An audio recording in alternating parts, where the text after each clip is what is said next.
Assalomu alaykum yurtdoshlar. Bugun e'tiboringizga bor yo'g'i 2 sotix yer maydoniga mo'ljallab chizilgan 7 ta xonadan iborat 2 qavatlik ixchamgina uy proyektini obzorini qilmoqchiman. Avvalo videomizni boshlashdan oldin sizlardan bittadan like, podpiska va o'z fikrlaringizni kommentariyalarda qoldirib ketsangiz judayam xursand bo'lgan bo'lardim. Xo'sh, bir boshdan uyimizni obzorini boshlaydigan bo'lsak, avvalo uchastka razmerlariga keladigan bo'lsak, eniga 10 metr va uzunasiga 20 metr. Mana ko'rib turganingizdek, shu holatiga roppa rosa 2 sotix va 7 ta xonadan iborat. Ya'ni birinchi qavatimizda 3 ta asosiy xona va yordamchi xonalar va ikkinchi qavatimizda 4 ta asosiy xona va yordamchi xonalardan iborat.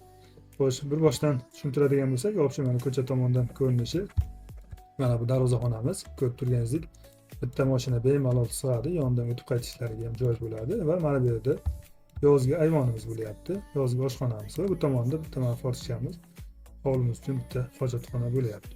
Va hovli tomondan qaraydigan bo'lsak, ya'ni mana darvozaxonadan to'g'ri kirib kelamiz. Mana bu yerda yozgi ayvon, o'rtada mana yashil zilonli zonamiz va asosiy uyimiz bu yoqdan boshlangan bo'ladi. Va mana bu yerdan to'g'ri darvozaxonadan kiradigan bo'lsak, zinamizdan mana bu yerdan kirsak hovliga, nimadan koridordan oshxonaga o'tiladi va bu tomon mehmonxona alohida eshigi bo'lyapti. Mana keyin mehmonlar uy ichiga kirib o'tirmasdan shu yerdan kirib, shu yerdan chiqib ketaveramiz. Va uyimizda bitta xonamiz tagpadval, ya'ni mana mehmonxonamiz tagpadval. Bu yerga mana bu yerdan mana to'g'ri kiriladi. Ikkinchi qavatga keladigan bo'lsak, mana bu yerda bitta spalnimiz bor. O'rtada koridordan to'g'ri kelib balkonga chiqiladi va bu tomonda bitta detskiy xonamiz bo'lyapti. Orqa tomondan tushuntiradigan bo'lsak, ya'ni orqa tomonda ozgina orqa hovlicha qoldirilgan.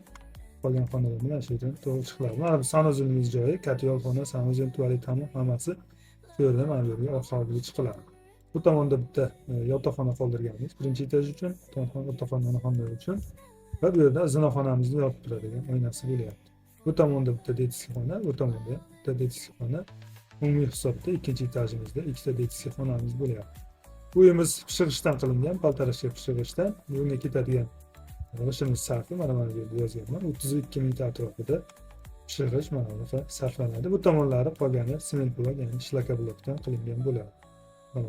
Va bunga sarflanadigan betonimiz mana bu yerda 65 kub atrofida beton ketadi. Mana bular bilan birga hisoblaganda, ya'ni mana betonimizning holati, mana bu tomonimiz mana zalning tagi podval bo'lyapti. Qolgan joylari обычный beton bo'lyapti. Общий mana shunday ko'rinishda bo'ladi. Mana bu yerdan podvalga kiriladi zina tomondan. Xo'sh, endi birinchi qavatimizni tomlarini olib obzor qilamiz, ya'ni tushunarli bo'lishligi uchun.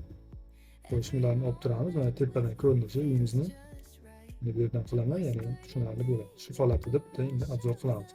Mana bu yerdan to'g'ri mana darvozaxonamiz, kiramiz. Va bu yerda mana yozgi oshxonamiz, o'tiradigan joylarimiz, bemalol yozgi oshxona mebellari mana bu yerda joylashadi. Va bu tomonda mana bitta kattagina hojatxona, ichida unitaz va rakvinalar bilan birga bo'ladi, kattagina chunki. Va bu yerdan o'tib to'g'ri mana bu yerdan podvalga tushib ketamiz. Ya'ni mana bu mehmonxonamiz tagi podval bo'lyapti. Gazonni yonidan to'g'ri tushib ketamiz. Mana bu yerda beton qilish shartimiz mana bu karkasdan qilinadi. Ya'ni ugonlik karkasdan qilinadi.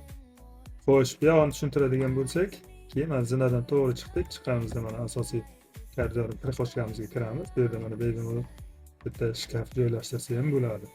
Va koridordan to'g'ri kiradigan bo'lsak, to'g'ri borib ikkinchi qavatimizga chiqib ketamiz. Va o'ng tomonimizda mana oshxonamiz, kattagina choy ichadigan, ovqat pishiradigan xonamiz. Ya'ni darvozaxonadan qaraganda mana bunday to'g'ri oshxonamiz ko'rinib turadi, katta panoramli oynalari bilan birga. Xo'sh, mehmonxonamiz, ya'ni aytganimdek, zinadan to'g'ri chiqamiz. Alohida o'zini kirib chiqadigan eshigi bor. Va uy ichidan ham kirib chiqadigan zapasnoy eshigimiz bor. Ovqat oshxonadan tashishlik uchun qo'shimcha eshik. Xo'sh, dalchi davom etadigan bo'lsak, o'ng tomonimizda mana oshxonadan keyingi bitta yotoqxonamiz, ya'ni mana zinaga yetmasdan to'g'ri bu tomondan kiriladi. Orqa tomonga qaragan mana bu derazasi bo'lyapti. Va bu yog'i sanuzil qismlarimiz, zinaning tagidan to'g'ri o'tamiz. Mana bu yerda qisqagina koridorcha bor. Bu yerda mana bitta hammomimiz kattagina, bu tomonda hojatxona va bu yog'i kladovka va kotelni xonamiz va shuni o'zidan to'g'ri mana bu orqa hovliga to'g'ri chiqib ketamiz. Umumiy ko'rinishda mana shunday holatda bo'lyapti. Kimga kerak bo'lsa mana shunday screenshot qilib olishlari mumkin. Agar kimgadir buning razmerlari keladigan bo'lsa, bemalol Telegramdan murojaat qilasizlar. Lekin razmerlarimiz bularning hamma chetdojlari pullik bo'ladi. O'shaning uchun Telegramga chiqsalaringiz, xohlasalaringiz shuni o'zi planni tashlab beriladi, xohlasalaringiz shunga o'zgartirish kiritib, to o'zingizga ma'qul bo'lguncha o'zgartirish kiritib beriladi. Xo'sh, endi ikkinchi qavatga keladigan bo'lsak, ikkinchi qavatimiz mana to'g'ri mana zinaxonadan mana bu yerdan chiqadigan bo'lsak, aylanib kelib zinadan chiqamiz. Chiqqanimizda uzunasiga koridordan to'g'ri mana bu balkonga chiqib ketamiz. Ya'ni balkonga chiqqanda mana hovli tomonimiz ko'rinishi. Va undan oldin mana zinadan to'g'ri chiqqanimizda chap tomonimizda detskiy xonamiz, orqaga qaragan fotoshkasi mana. Va bundan keyin mana oshxonaning tepasida ham yana bitta xonamiz. Bu mana hovli tomonga qaragan derazamiz. Bu spalni sifatida ishlatsa bo'ladi. Va keyin bu tomonda mana ikkita xonamiz va sanuzillarimiz bor. To'g'ri mana bu yerdan kirganimizda bu koridorcha. Bu tomonda mana bitta xonamiz. Katta koridordan kiriladi. Va bu yoqda mana hammom, hojatxona, pastdagi hammom tualetlarning ustidan tushgan xona bo'ladi. Va bu tomonda yana bitta detskiy xonamiz bo'lyapti. Umumiy hisobda общий 7 ta xona bo'lyapti. Xo'sh, общий ko'rinishi mana shunday yurtdoshlar. Bunday ko'rinishi. Tomlari kvadrati 200 kvadrat mana shunday atrofida qilganman.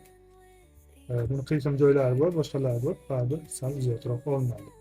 Umumiy ko'rinishda mana shunday yurtdoshlar qo'ldan kelgancha ko'rsatib obzor qilib o'tdim. Biror talab takliflar, murojaatlar bo'lsa bemalol shu nomerga telefon qilasizlar. Telegram nomer va telefon nomerini mana bu yerga yozib qoldirib ketaman.